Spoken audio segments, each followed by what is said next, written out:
Trump's new tariffs, they are shaking up the global trade, and India is feeling the heat as well.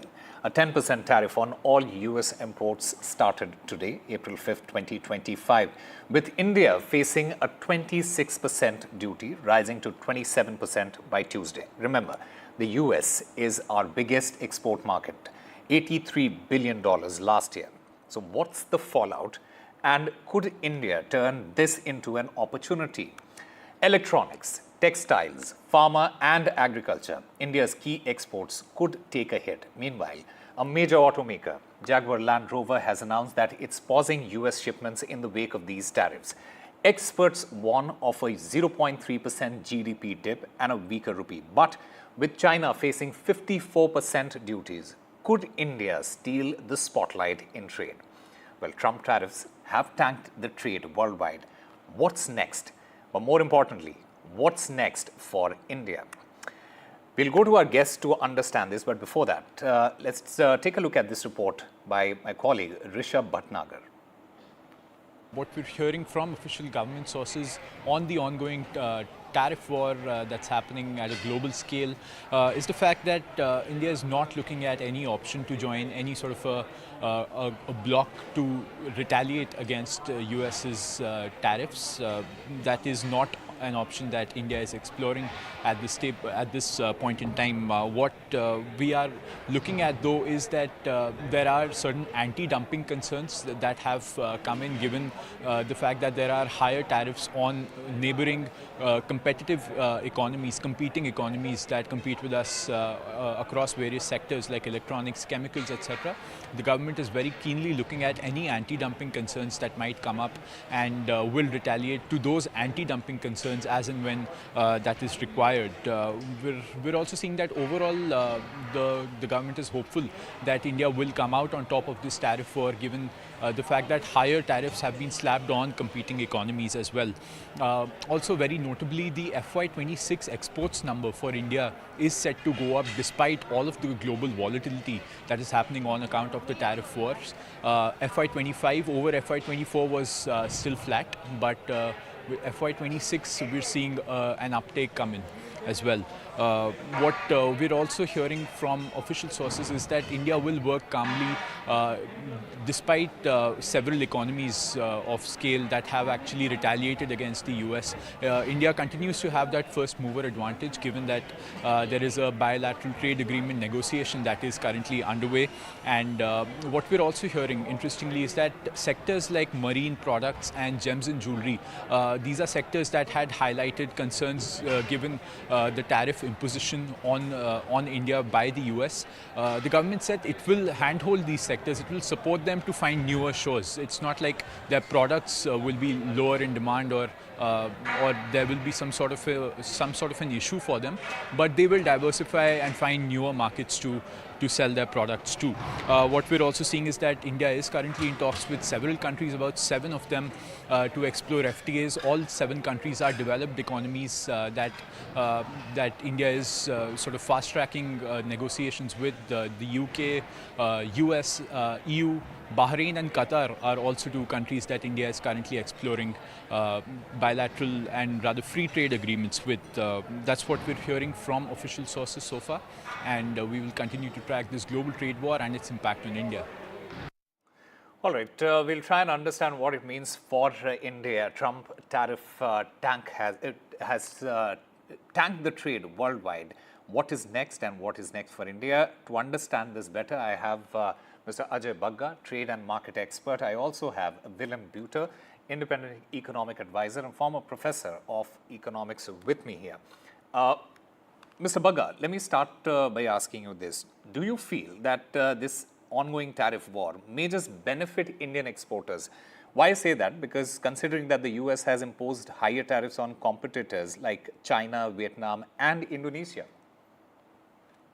Yeah, we'll have to wait for these tariffs to settle down and to see what is the final end game. Right now, these have been announced. 10% has come into implementation today. April 9th is the date for the reciprocal tariffs. So we'll have to wait for the negotiations to happen for every country before we get an idea. Right now, there's too much uncertainty. Business models are under pressure. We have seen air freight rates, for example, going into today have risen as much as 37% between Europe and US and Asia and US.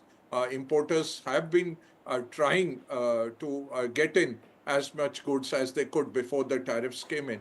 So for us to say that India will benefit or not benefit, it's just too much unknowables. Right now, until the negotiations happen, I think it will take about a couple of months before we get the final idea.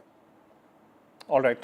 Mr. Buter, considering that India is sort of well positioned due to its early start in the bilateral trade agreement negotiations with the United States, do you feel that India has a first mover advantage? I think that India, like the other countries targeted by the US, has a first mover disadvantage. They will be able to, of course, negotiate as part of the process that's already ongoing. But negotiations with and agreements with Mr. Trump are always unpredictable. They can always be terminated, then restarted, and then restarted again. This is not a conventional tariff war. There's an element of deep randomness in it, which is, I think, hurtful for India as well.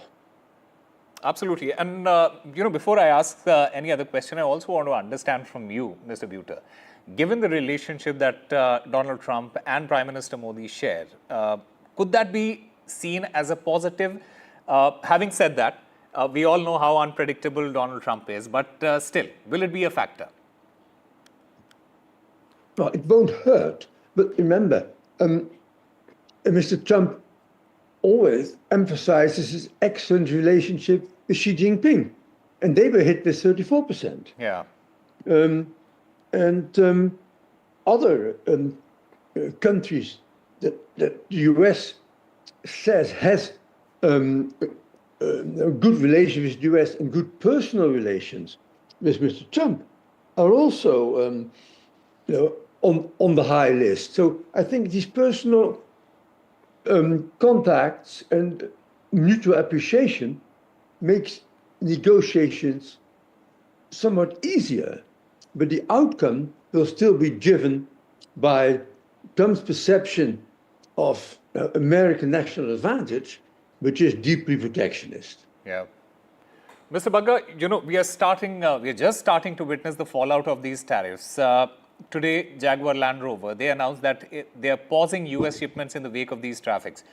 Do you see this as a precautionary measure by these companies, or is this something more serious here? Companies are on wait and watch, and no use sending dead inventory into the US and then to get tariffed at 25%. And tariffs are on the spot or at the time of entry.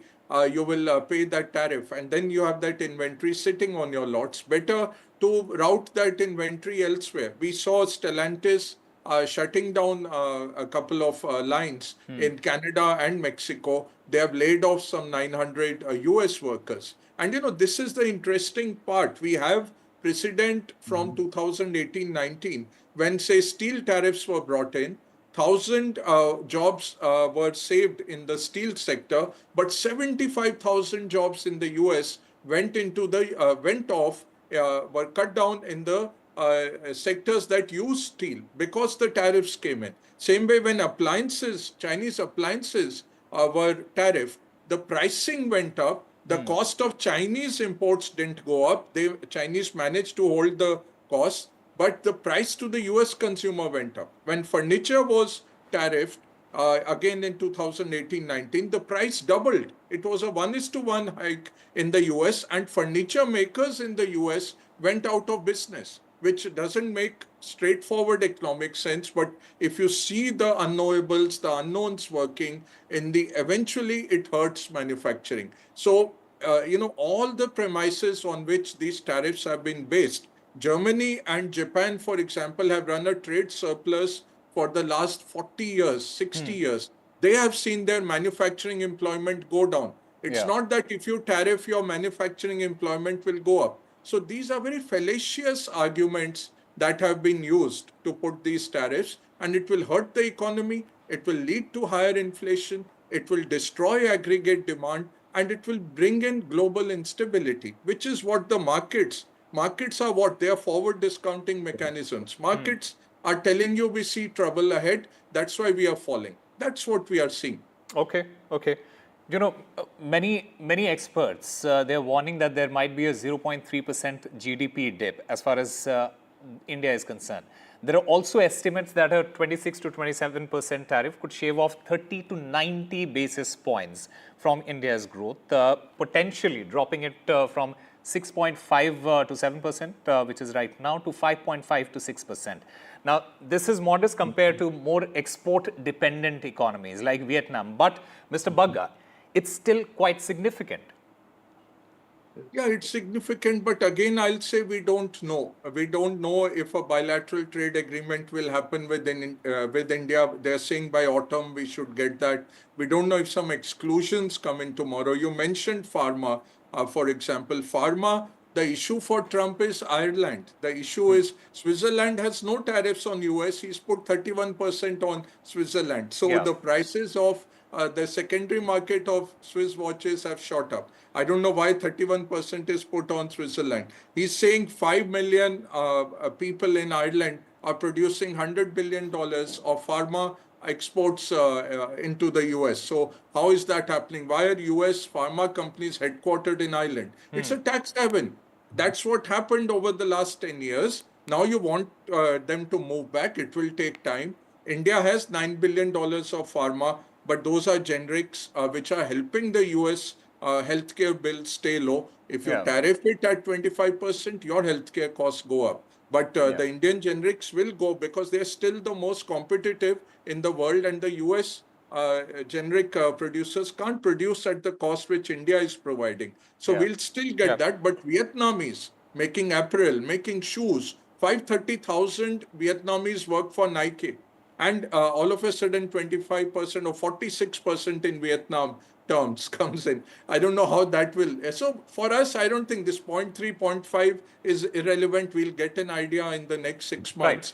Right now, we are jumping the gun in putting Okay. a theoretical number. All right, all right. Mr. Buter, one thing that comes to my mind when I say what's next for India is short-term resilience. And why I say this is because of India's domestic demand-driven economy. Do you also see India as one of Asia's most resilient players, and can that be an advantage for India? Absolutely. India, this decade already, is outgrowing the rest of the world. It's a more dynamic economy with better global prospects, also for attracting additional FDI in the higher tax sectors. And it could easily, if this protectionist war goes on, become a destination for foreign direct investment that previously went to China and that even can move out of China to India. So yes, India is, I think, better positioned than most countries to adapt to a new sort of trade war written environment. So it is definitely the country of the future, yes. Well, India is not out of the woods, but it's better positioned than many to weather and perhaps capitalize on Trump's trade storm. The key lies in agility from policy to industry response. Gentlemen, thank you very much for being a part of this discussion.